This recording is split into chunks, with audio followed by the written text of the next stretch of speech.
dark blue and white striped, leading to a patterned pastel torso, a cut-out collage chest, buttoned up to the neck. My legs are red. My eyes are bruised, where I smeared a purple hue above my muddy brown like puddled eyes in order to make you dive deep into the depths of something you usually step over cautiously. In Wellington boots.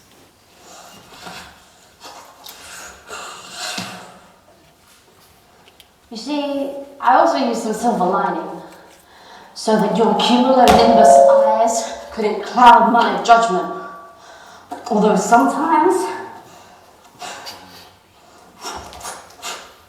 the static cling between our clothes could turn to lightning in a moment's notice, and so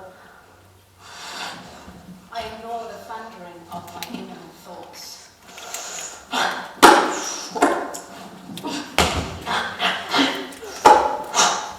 Push aside how I was subliminally taught to avoid amygdala and prefrontal cortex conflicts. And so now I'm caught between trusting the weather forecast and walking into the eye of the storm with you.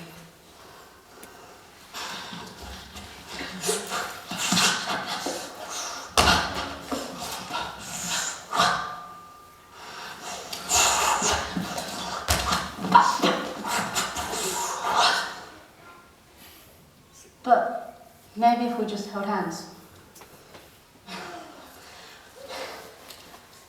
We could do a Dorothy and leave Kansas behind. When up in Kansas, mine probably have to buy that Scotty. Because we can't both be Dorothy. I refuse to be Toto since this entire time I've been paving the road with yellow bricks, all the way from our first meeting place to our first kiss.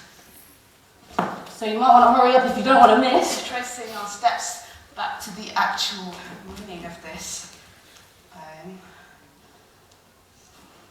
You see, I also used a touch of pink. And I'm not sure why, but I think it's because this actually isn't about you.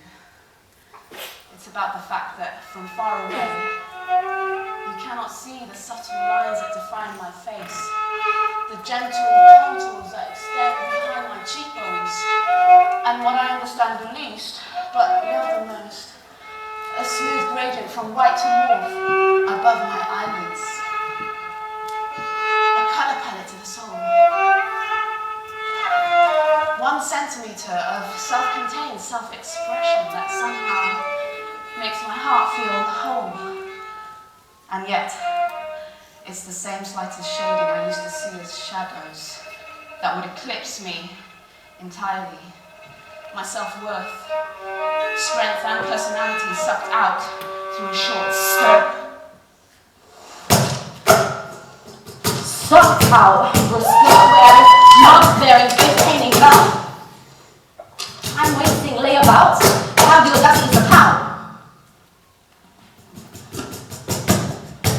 And a pitch to prove she had nothing better to do at 7 a.m. in the morning. Or else is weak and folding her friends.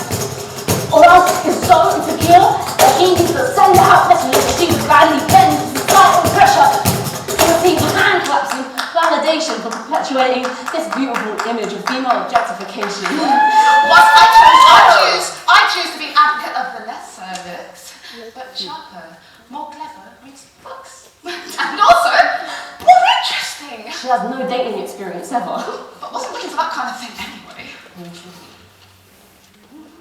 Until she found a softer, simpler solution. The blunt pencil, short, stubby, and cylindrical, near crumbling in the palm of her hand. She lifted it to her face and wondered why she'd spent so much time being so afraid of a blunt pencil. And so she framed her 2 beautiful eyes, mahogany brown with ebony lines, and smiled. Because somehow, wearing inside shadows on the outside, rather than letting them trail behind, makes them easier to bear. At least from where I sit, anyway.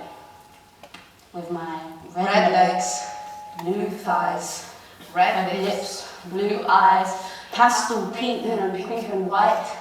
Yellow brick road leading to the door of my house where I sit now in the sunlight, writing my own definition of what it means to be beautiful.